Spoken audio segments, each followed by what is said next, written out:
Hello po, isang magandang araw po sa ating lahat and kumusta po kayo? Diretso po tayo, no? Sa ngayon po ay nasa pang-12 na po tayo na zodiac. Actually, this is Pisces and water element. Today po is tawas number 8 and petsa dies po ng Hunyo. Ayun guys, no, remind ko lang po sa inyo na hindi po lahat ng Pisces po may sakit, no. So, now kahit noon pa alam po ninyo po na lagi po akong may dasal, may orasyon po bago po natin titingnan ko ano po nangyari po sa inyo, no. So, please samahan po ninyo ako. Ang gusto ko lang po is like ang idagdag po natin na ang dasal na to is galing po siya sa tinatawag po nating turbatos, no, and or sa puder po ng atardar na kung saan po gusto ko pong kahit papaano po maibsan po yung nararamdaman po natin. Kung halimbawa man po is like Um, yung bagang, ano, kasi nakikita ko kasi ngayon na ang dami pong tao ngayon po ang nasasaktan, no? Ang daming tao po na parang nahihirapan dumaan sa sobrang mga pagsubok. And ito'y dagdag kaalaman ko lang po na yung dasal ko is like meron po siyang sumbalik. Meron din po siyang, kung wala man gumagawa po sa atin, no, parang nagkakaroon po tayo ng confusion, nagkaroon man tayo po ng agam-agam po sa buhay, no, parang magkakaroon po tayo ng clarification, no. Para po siyempre magkaroon tayo ng closure para parang para makakaano tayo, maka-move on po tayo sa ating buhay, no. Alright, so samahan po ninyo ako. Diyos Ama makapangyarihan sa lahat. Maraming salamat po sa mga biyayang binigay niyo sa amin. Maraming salamat po mahal na Ama, mahal na Ina, and then sa aking mahal na Yahweh, maraming salamat po sa iyo and sa lahat po ng tumutulong po sa akin, makita at saka hindi makita. Naway basbasan po ninyo ang mga katagang ito, bibatsak po sa kasak salbame, Cruz Pater Santi Benedicti, Matamita, Mikamakam, Makmamita, Maim Pumaim, Hesus Kristo Domini, Dominio Ministro, Igusum Salbame, mahal na Ama, Turbatos at Ardar, ang mga panat, ang mga masasama, sa aking isipan, puso't kaluluwa, o Diyos ko, tabangi ako. Krus sa kahitasan sa langit, tiwis bilta, video igusum, hero batalya, salbame. Alright, so yan. Andito na tayo ngayon po guys, no. Actually sa Pisces, no, be reminded ko lang po na hindi po lahat ng Pisces po may sakit. So ito'y tawas po, no, sana po nakinig po kayo sa ating dasal and titingnan po natin kung ano po nararamdaman sa pamamagitan po ng card po na to, no. And later on, tingnan natin kung ano po nangyari sa inyo, kung ano nangyari sa iyo kahapon, bakit ka nagkakaroon ng ganyang klaseng karamdaman, and then yung kinabukasan niyo. And thank you very much po sa lahat po ng tumatangkilik po sa ating channel. Maraming salamat po sa inyo guys, no. And pasensya na po kayo, no. Hindi ko talaga lahat magagampanan. So minsan po delay po ang aking mga readings, no. And salamat na lang po at nandyan po kayo lagi. Pisces, last zodiac sign po natin. Nasa March po yan. Okay, Pisces, no? Kukuha po ako ng 6 at saka 3. So, siyam po lahat. Bali sa kasalukuyan. So, sa ngayon guys, no, may nakita po ako sa iyo, Pisces, na kuminsan, parang ano ba, parang I have 9, 3, 6, and siyam. And ito po yung 1 to 9, makukuha po natin dito ang ating tinatawag po na numerology. So, 1 to 9, ito po siya. And then, ang pinaka-0 natin, yung pinakagitna po natin. Ito yung pinakalaman po ng ating card. Ito po ang pinakalaman po ng sitwasyon po ninyo sa ngayon. And makikita po natin dito yung conscious at saka yung subconscious kung saan po makikita natin kung saan tumatakbo ang isip ninyo, no. And dito guys, no, itong 4 na to, actually simbolo po ito ng element. Ang element po natin ngayon is Pisces with more on water or tinatawag po nating moon. And so more on ang Pisces kasi is nakabase po siya sa emotion. And itong card na to is kung titingnan po natin and kung magtatanong po kayo bakit may mga elemento, no, of course. Kung sakaling sanay ka po sa tarot, alam mo na ang buhay po natin, sangkap po siya ng 4 na elemento, pang 5 po yung espiritu po natin. And, maganda na po kasi guys kung malalaman po ninyo or matutunan po ninyo ito 'no. Hindi lang po yung, basta kung ano po yung nakapagpasaya sa atin kasi eto po kasi ang apat na elemento magtatanong tayo bakit merong gano'n. Kung wala kasi tayong elemento which is actually I know na alam ko ng mga manggagawang po they hate elements. And, masasabi ko talaga sa inyo guys na ang elemento po ang nagpapaikot po ng mundo natin. If we don't have any elements, wala po, patay po ang mundong ito. No, kahit tayo hindi po tayo nagagalaw kapag wala ka pong elemento. Kaya nga po, consist ka po actually ng apat, panglima po ang espiritu mo. Kaya itong body na to, pag sabihin natin na elements po, sabihin natin na ang mga diwata is part of elements. Ang duwende, part of elements po. Ang duwende at saka ang Serena po hindi puwedeng maghalo. Hindi puwedeng ang isang duwende mabasa po ng tubig po ng dagat, hindi po puwede 'yun, mamamatay po ang mga 'yan. So, ang tao lang po ang puwede sa lahat, puwede sa tubig, puwede sa dagat, puwede sa hangin, sa lupa, 'no, because we are all complete. Kung kaya ko masasabi ko sa inyo na we are so lucky. We are so lucky kasi po bakit nagiging tao ka po, binigyan ka po ng pagkakataon po na mabuhay dito sa mundo. And ang spirit po natin actually it's not come from one entity only. It's also come from our Father. And ang Ama po natin ang siya pong may lalang po ng lahat. And, sabihin po natin siya pong may gawa po ng lahat, makita at saka hindi makita. Same thing with our ina ng laging saklolo or same thing with our feminine energy po na kung saan nagbibigay po ng lahat ng desire po natin. No? So, ako sa totoo lang po 'no, I know na nagkakasakit po ako. I know po na minsan ang dami kong problema, but I really feel so lucky because, God chooses me to be here. And and para sa akin is talagang napakaganda po ng pagkakataon na binigay po sa akin. And same thing with you. Kaya ko makikita ang mga tao po na talaga pong sobrang hirap nila 'no, naaawa ako. Bakit? Hindi naman talaga usually awa kundi nagtatanong kasi ako bakit? Bakit siya ganyan? Bakit ako ganito? The same thing with ano po, yung nabasa ko po ng Alpha Mind na tawagin po kilala mo ba si yung ng Tomb Raider po.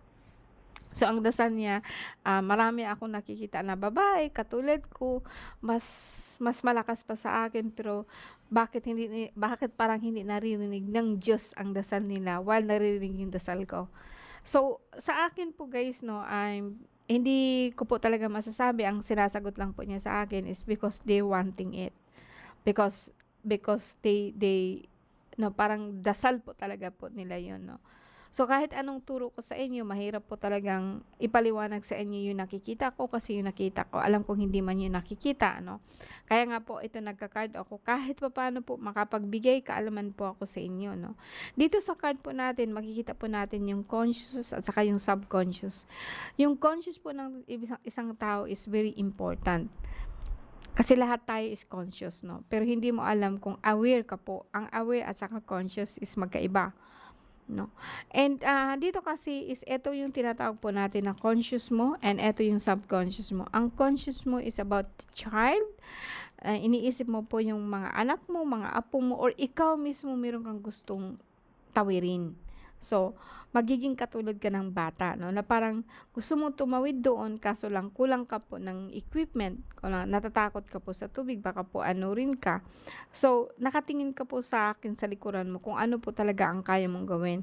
Which is actually tinatawag po nilang childlike po na pag-uugali 'no, na kung saan ito kasi sa subconscious mo, itong mind mo dito sa kabilaan dito, iniisip mo yung meron kang gagawin, meron kang tatrabaho, sana meron po akong ganyan. Alam mo ba kung bakit?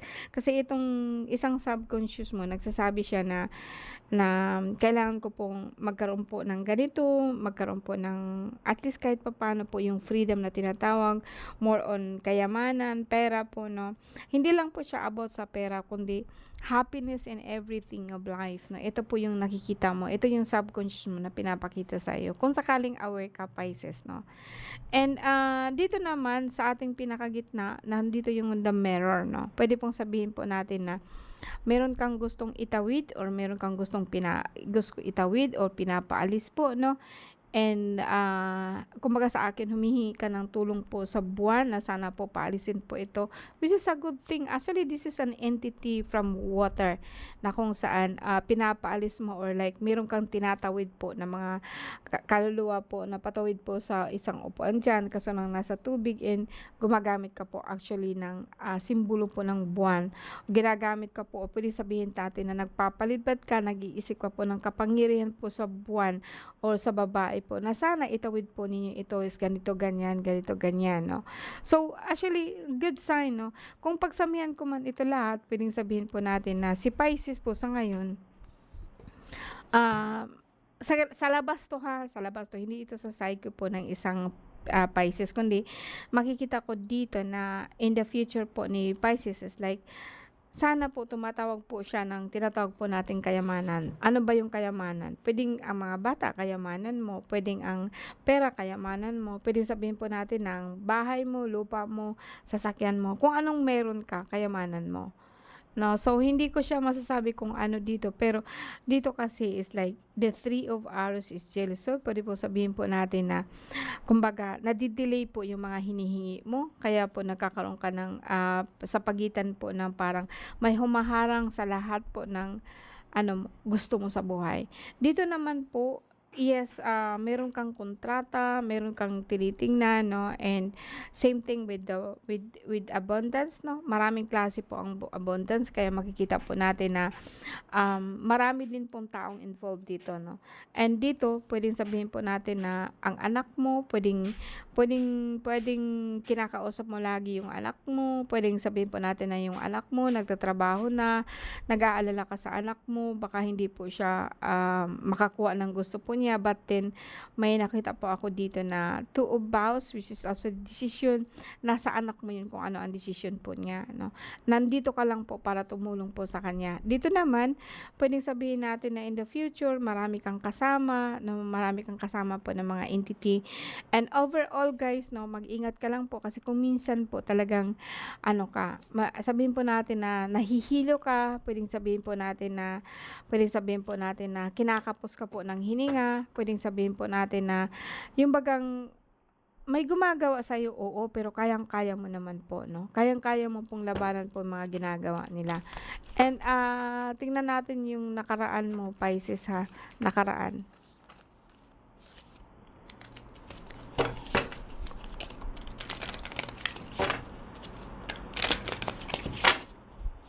Nakaraan po ni Pisces po actually, no? And tingnan natin. So, meron ako nakikita dito na lote mo, no? May lote ka din, kaso nga lang po siya delay. Pero yung sabi ko sa iyo po na minsan po na uubusan ka po ng financing, pwede din po yun. And pwedeng sabihin po natin dito na nauubusan ka ng financing, pwedeng sabihin po natin na yung bagang may mga tao din na tumitira sa iyo sa likuran, no? Meron ding mga tao po na kumbaga sa akin chinichismis ka po niya sa likuran, no, sa ganito, sa ganyan. Yung parang mayroong nagwi-wish sa iyo po na sana mawala sa iyo ang lahat ng ganito, no. Mga ill wisher po ito na hindi ito sa iyo. Yung mga ill wisher po na nagsasabi sa iyo na ganito, ganyan, no. And sa last time po talaga, pwedeng sabihin ko po sa iyo na nahihirapan ka po financially, no. Pwedeng sabihin po natin na wala kang pera, no. Parang naisip mo talaga yun na paano na lang po, pero very hopeful ka pa rin kahit sabihin po natin na wala kang pera. Yung bagang hindi mo masyadong iniisip yon, no. And dito naman po sa ating natin is marami kang parang maraming mga tao po na kahit o mga nilalang po na tumutulong sa'yo, meron naman pong nilalang po na kasabay po itong mga tsismosa na 'to, 'no, kasabay po nitong mga tinatawag na mga tao po na kumbaga sa kanila is like, 'no, yung pagang lagi po silang nahihirapan, 'no, na tapos ini-impress nila sa'yo. May nakita din po ako ditong delay po about sa lote mo, 'no, and, wala akong nakitang trouble dito guys, 'no, wala akong nakitang ano dito, more on, araw-araw po nating pamumuhay. Minsan masakit po ang ating balikat, paa, 'no, kung minsan po parang may umaano po sa atin sa tiyan, 'no, parang dito sa tagiliran sumasakit po siya, 'no. And minsan nahirapan ka po huminga, kung minsan po, may problema ka din po sa paa, masakit po ang paa, makate. And, sabihin po natin na merong sa kidney mo, meron kang something po na bato na hindi mo alam pero actually nilagay po 'to. Puwedeng sabihin po natin na may mag-asawa po na kumbaga sa akin naiinggit sa iyo lalo and, kung minsan po pinapainom ka nila ng something, may isang nilalang po na gumamit po sa iyo ng isang punong kahoy na kung minsan po talaga pakiramdam mo may alam mo yung parang hiras ba sa balat, 'no, parang may alam mo ba yung kawayan, 'pag yung kawayan po na parang ano, parang balahibo po ng kawayan. Tapos 'pag tinitingnan mo po yung balat dito nangangati siya pero parang gano'n, may hiras din po yung katawan mo. Guys, kung titingnan ko dito guys 'no, may nakita din po ako dito na etong mag-asawa 'to matagal na. Matagal na itong mag-asawang 'to and, nagagalit po siya sa iyo. Ito yung tinatawag ko sa yung tsini-tsismis ka tsinitis tsini tsini-tsismis ka po niya 'no, na ganito, maubusan ka po ng pera, lahat-lahat na. Although sabihin po natin na although ikinasasama mo, ito kasi yung nararamdaman nila. And ini-impress. Sino po sila 'no?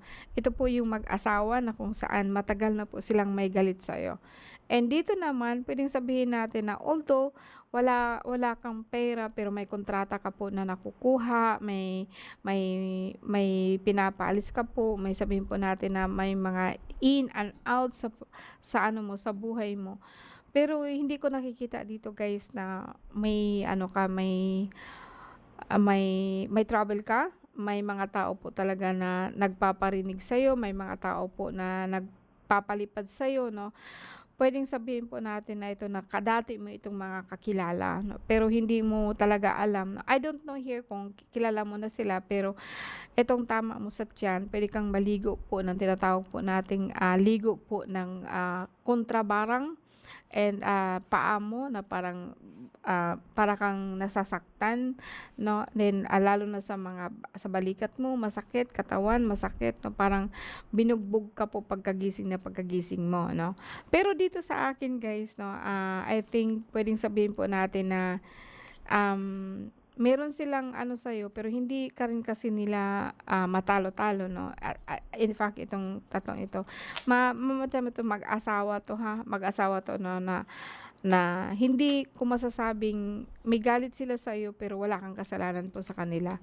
And sila po ang nag-insist na ganito, ganyan 'no. Parang kumbaga sa akin kung nahihirapan sila 'no, kung about sa pera 'no, paano man sila mag-aano, 'di naman nila iniisip 'yun. Ikaw man yung mga tao na, alam kong nahihirapan ka, alam kong wala kang pera, alam kong marami kang ginagawa, pero hindi ko nakikita dito na kahit minsan sinisisi mo sila, pero ikaw po yung sinisisi nila 'no. And tingnan natin kung ano nangyari sa'yo dito po sa ating Lenormand ano, and, ang Lenormand po is the Black Lenormand. Kung tingnan natin kung ano po nangyari sa inyo, Pisces po 'no, Pisces na the last zodiac sign. Tingnan natin kung ano po nangyari sa inyo. Eto guys 'no, more on makita ko dito na meron din akong nakita dito na babae 'no, na kamag-anak mo lang 'no, puwedeng sabihin natin na kamag-anak mo lang na galit na galit, nagagalit din siya sa'yo, sama ng loob. Actually, kamag-anak mo lang na minsan po nagbibigay sa iyo ng parang, puwedeng sabihin natin na na hindi totoo, 'no. Kasi ang lumalabas po kasi dito guys, may nakita po ako dito na babae 'no, nung nakaraan pa, matagal pa po 'no, na may sama ng loob sa'yo. So, ibig sabihin kakilala mo lang, then may, sabihin natin na may relasyon kayo. So, puwedeng kapatid, puwedeng bayaw, puwedeng puwedeng auntie, pero talaga pong may magkakilala kayo or may kadugo po kayo. And, actually, nagagalit siya sa'yo dahil parang parang lumalabas dito na niloloko mo. Parang lumalabas po dito na parang hindi totoo ang pinapakita sa'yo, yung parang parehas kayo na nagpapakitaan lamang po ng hindi totoong anyo, 'no, na parang smile ka lang pero totoo niyan is like meron kang sama ng loob sa kanya. Then siya din po gano'n din po, may sama ng loob din siya sa inyo. Then ito po actually ang parang nagpapahirap sa iyo na lumalabas po siya hanggang ngayon, 'no. Okay guys, maraming salamat po sa inyo. See you again po next time. Bye po.